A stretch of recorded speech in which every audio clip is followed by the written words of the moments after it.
Let's look for Renee's room in the slightly agitated ward.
When there was too much chaos, they closed all the windows and the door.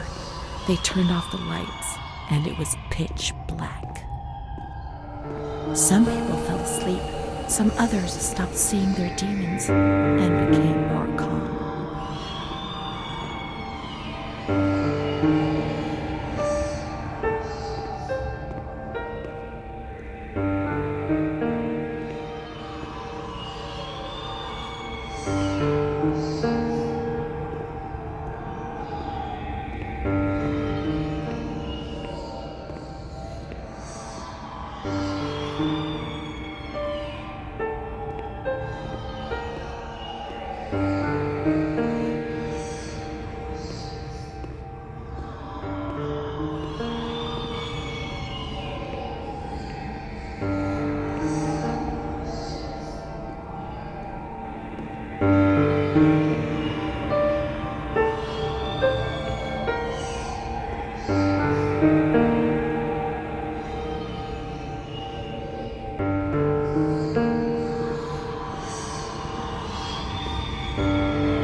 A straitjacket on you.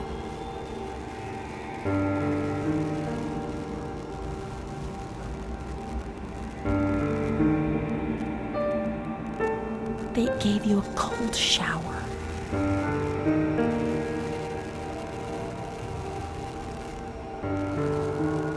They suffocated you with a sheet.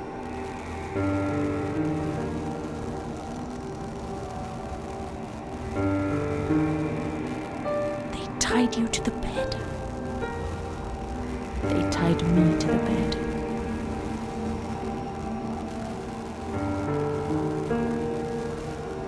woman died next to me, choked by her own vomit. She was tied down because she wouldn't stop pleasuring herself. I can still hear her death rattle. I screamed, but nobody came. Everybody screamed in there, all of them. It was then I saw the doll, which wasn't Charlotte. No, she wasn't Charlotte.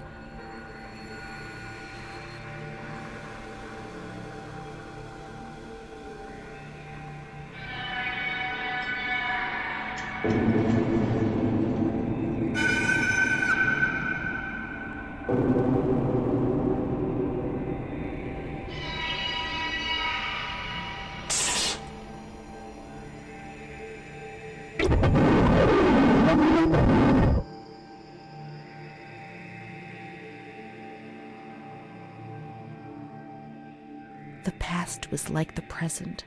That doll, that man, the shame. Renee was increasingly divorced from reality. How will I ever find out what really happened?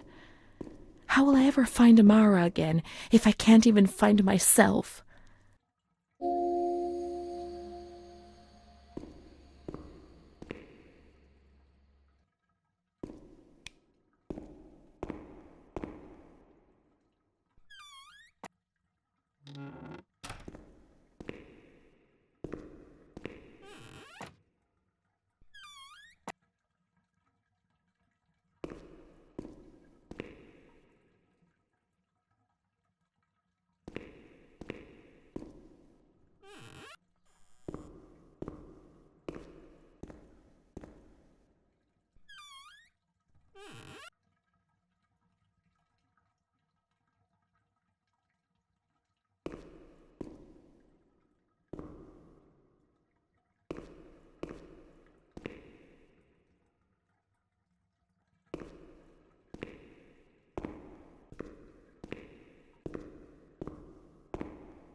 Montefoscoli, November 12th, 1939. My dear daughter, it is with great sadness that I heard what happened. Your transfer and your sufferings are a cause of great worry for me. It will take time, but you'll see, things will improve. They'll treat you and you'll get better again. I pray a lot, every day.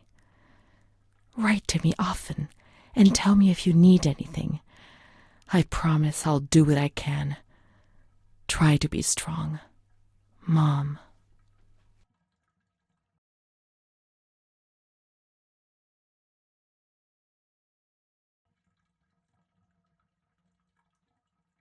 This is the last letter she wrote to me. Once I was put into this ward, I was overwhelmed by loneliness. After that medical examination, I received no more letters from Mom. Why is that man here? Why doesn't she come to see me? Did I make a mistake? It didn't seem like she wanted to abandon me. What did I do wrong? I'd like to be able to reply to her again now, to change things.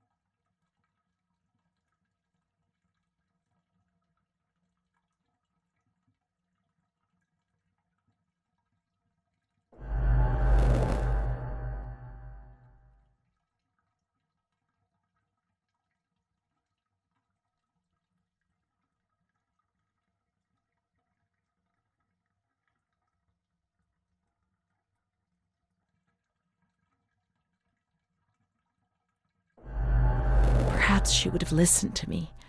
Will she reply?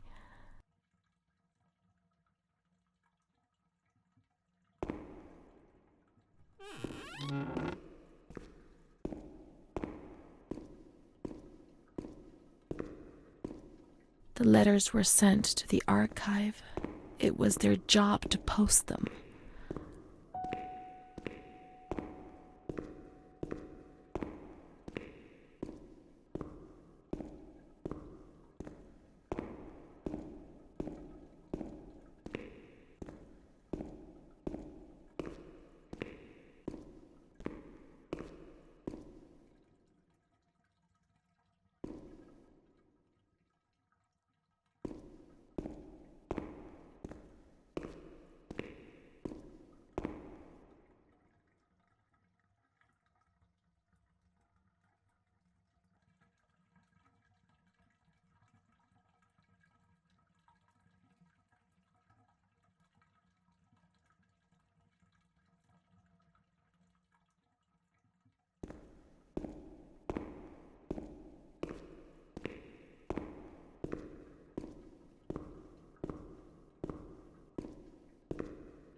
When you were sent to a lunatic asylum, you lost the right to possess anything. Everything you arrived with was packed up and stored here, even the clothes you were wearing, in case you were released one day, but far too many never left.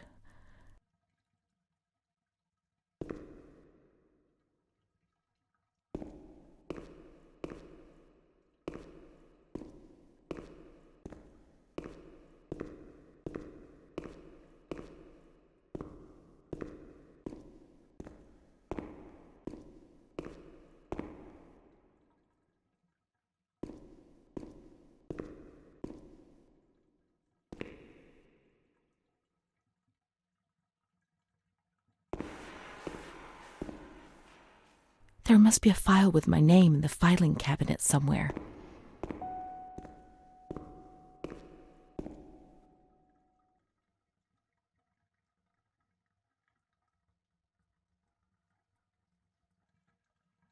There must be a file with my name in the filing cabinet somewhere.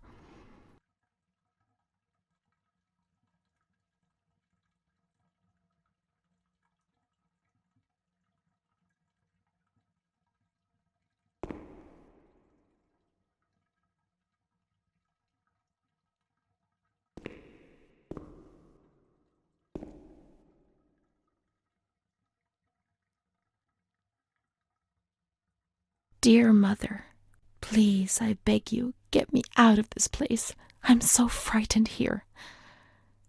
You were right. I know I was wrong. I understand. I'm so ashamed. If only you knew how much. But now I'll behave myself, I promise. Now things will be fine. I'll work hard. I'll be very good. Your daughter, Renee. This letter. It was Renee's letter, just as she wrote it back then. But it was never sent. Why? Why did this happen?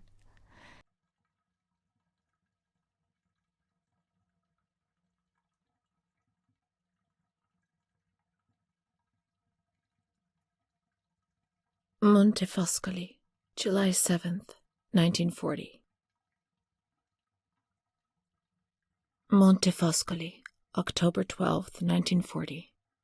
My dear daughter, I've written 2 letters to you and have received no reply. Every day I'm anxiously waiting for a letter. Mr. Onofrio's back. He brought you the doll. Do you like it? He told me he was unable to speak to the director, but managed to see you. I pray for you every day. Even Don Gino said a prayer for you during Sunday Mass. Isn't that nice? I've made up my mind, Renee. I'm bringing you home. I've already written to the director. I told him that I'll take care of you. I'm not very well at the moment and can't work, but I'll get better soon, you'll see. And as soon as I can make the journey, I'll come and fetch you. I know you're suffering a lot, but please be strong, I beg you.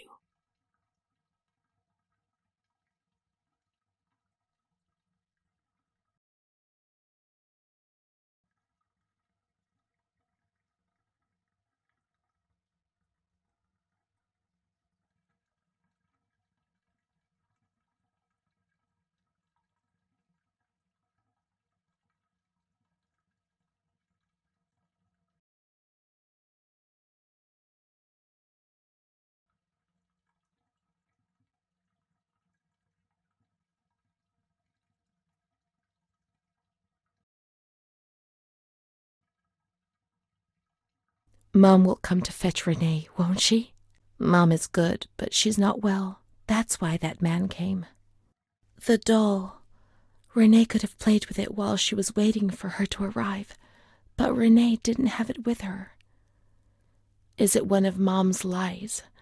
She knew that she'd hurt Renee and... No, Mommy's good. That man brought it. We've just remembered who he is, haven't we? It was Renee who was wrong. The doll's here. I know that for sure. Perhaps she's been abducted like all the others and is locked up here somewhere.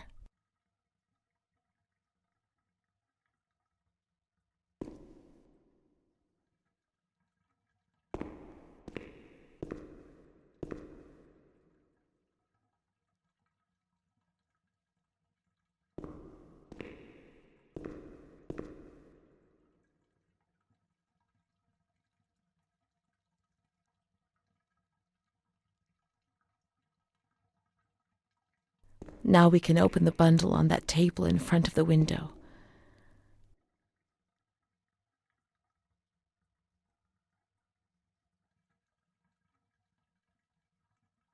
You see? Mom was good. I was bad. Mom was worried about Renee and Charlotte. I abandoned Charlotte. We've abandoned her.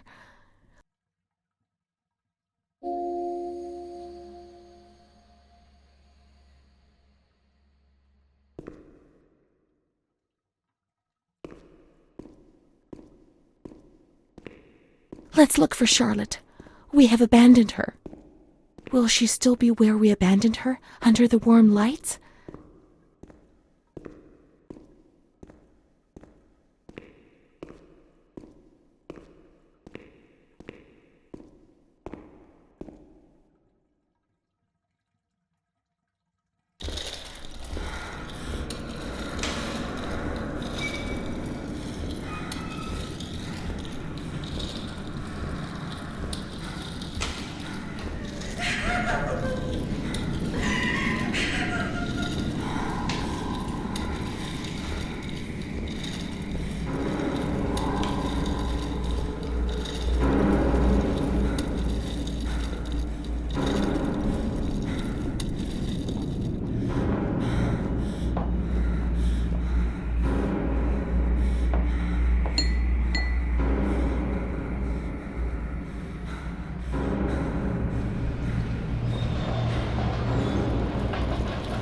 I didn't do anything. I just obeyed orders. I only obeyed orders. Charlotte's gone away. Mom will come and get us. She loves us, even though we're bad. Orders. Leave us alone. I didn't do anything. I only obeyed orders. Mom will come and get us now. I didn't do anything. I only obeyed orders. Even though we're bad. Mom won't leave us alone. I didn't do anything. Charlotte gone away. I only obeyed orders. Mom will come and get us now. She loves us, even though we're bad. I didn't do anything. I only obeyed orders.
September 7th, 1938.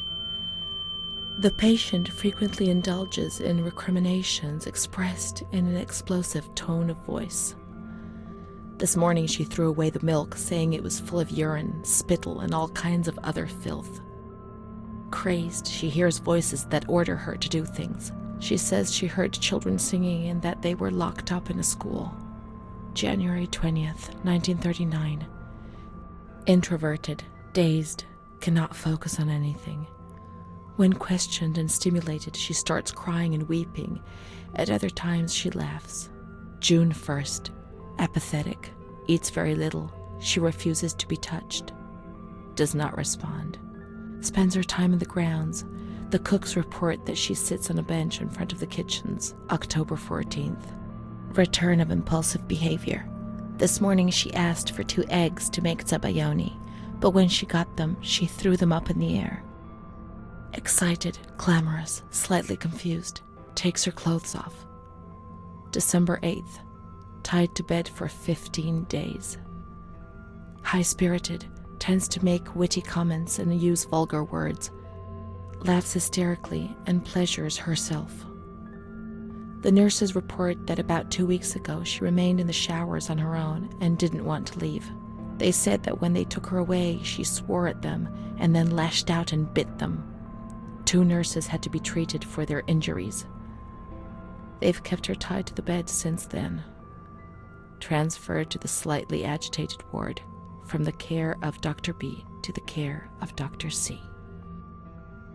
I was with Amara in the showers. My memories are terrifying.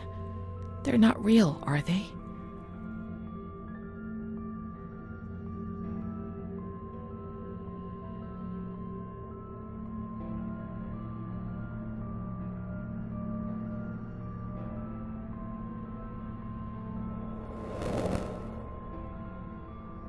December 15th. Dr. C. Patient notes. The abnormality of her psychic state has induced her to lead a life which is irregular and tends towards delinquency.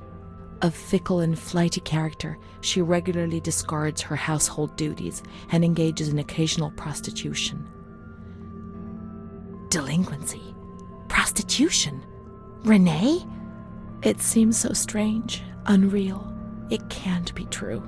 And Amara? She loved us and would tell us everything. She wouldn't hide anything from us. Her mental deficiency makes her deaf to the reprimands of her family. She has shown suicidal tendencies. She was brought to the ward yesterday, agitated and hysterical. Treated with cardiazol, 2 injections a week for 5 weeks.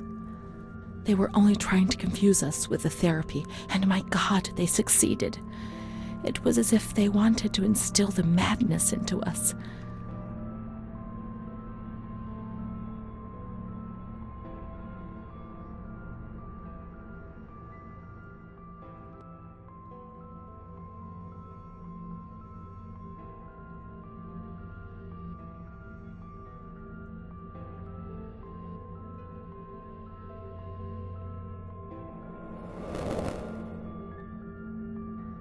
It was torture, but we had no choice.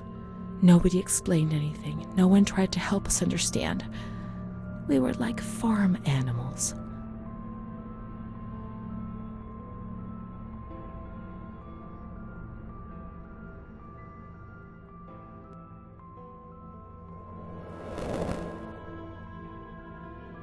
June 2nd.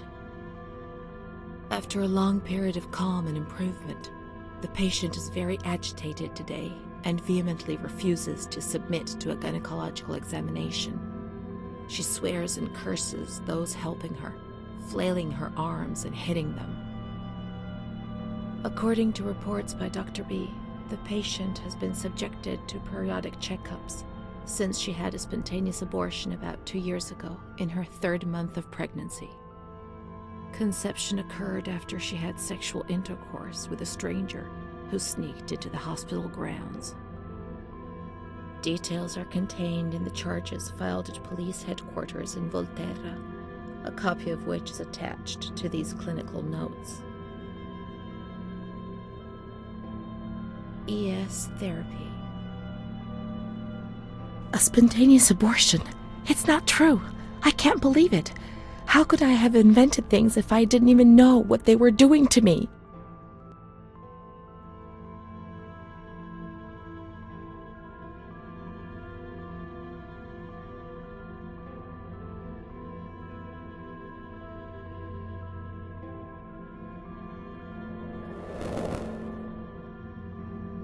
June 13th. The nurses report that she descended into a state of great mental confusion after receiving her mother's letter. She threw her soup over another inmate because she was very anxious, and then punched a nurse. Impulsive, flails about her. She rails against the doctor in vulgar terms while he is examining her, lashes out and spits. Block all correspondence to give the patient no further reason to become agitated. August 20th, tied to bed. The nurses report that the patient is extremely agitated after the visit of a relative or family friend. 2 days later, she is still shouting all the time that he commands her, that she must obey and harm herself, and that she is not Charlotte. All visits forbidden, constrained to bed, and intensification of ES therapy until we achieve results. No contact with the outside. That way nobody knew what was happening within these walls.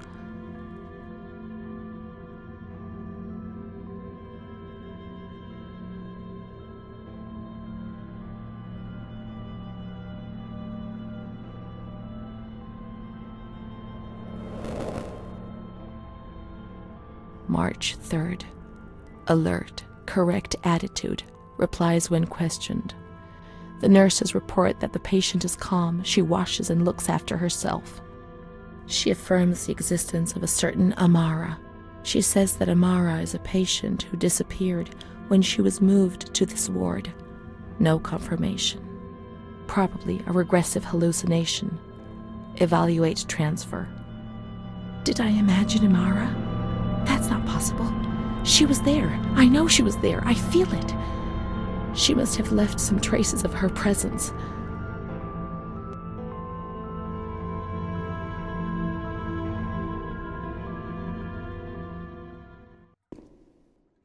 We can look for her things in the storeroom containing the bundles of the patient's belongings on the upper floor.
These are Amara's things, I'm certain.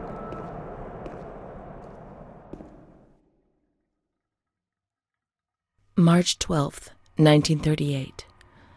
The young girl Renee arrived today. Poor thing, she was terrorized. You see, she remembers the first time we met. I talked to her mother, the dear lady. and she expressed her fears to me, and I promised I'd keep an eye on her daughter. The lady told me her daughter's doll had been taken away, and this worried her, because when she becomes depressed, as she is now, Renee barricades herself in her room and can't communicate. The doll becomes her voice, eyes, and ears. Dr. B said I'll soon get out of here. I'm sorry. I'm so sad to leave Renee. I won't be able to protect her anymore. My poor friend. She was hoping to be able to get out of here, but nobody ever leaves this place. That poor girl is really ill. I am the only one she ever speaks to. I told her I was leaving, and she stared at me, saying that I would never leave. It was quite unnerving, and then she started to cry. I felt like crying too. She didn't say anything else. What worries me is that I'm sure that terrible man is watching her. He was the one who brought her here, and of all the good people, why did it have to be him? She knew. I told her everything. She knew about that man. But I instructed a nurse friend of mine to keep an eye on her, and I'm sure she will, because she's a good woman. Her friend the nurse. I vaguely remember. She worked on this ward. Amara, there she is. She existed. She really did exist. There she is, my friend.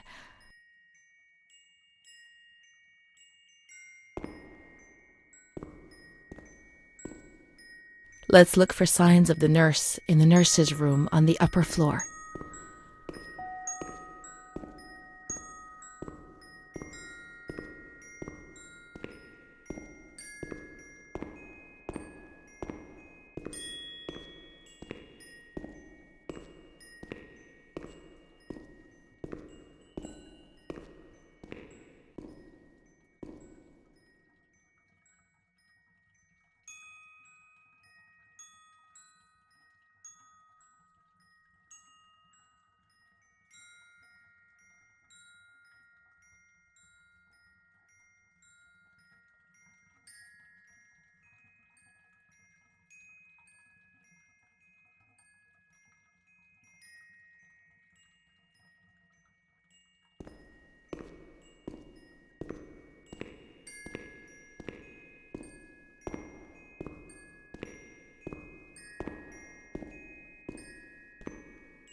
She worked mostly in the Marigliano pavilion. Let's get out of here and find that pavilion. She was there and nothing could frighten me anymore.